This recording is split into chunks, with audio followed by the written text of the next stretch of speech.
तुम्हें कोई गाली में कुछ भी बोले, लेकिन जब लोग तुम्हारे ऊपर हंसते हैं और तुम कोशिश करो कि लोग तुम्हारे ऊपर हंसे, मोटिवेशन की जरूरत ही नहीं पड़ेगी, क्योंकि हंसना आग पैदा करता है।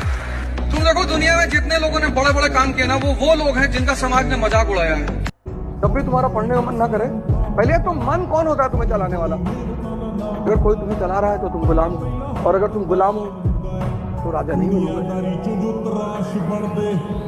कोई माई कलाल, दुनिया में कोई कोचिंग, कोई मोटिवेटर, ब्रह्मा विष्णु महेश, कोई तुमको राजा नहीं बना सकता।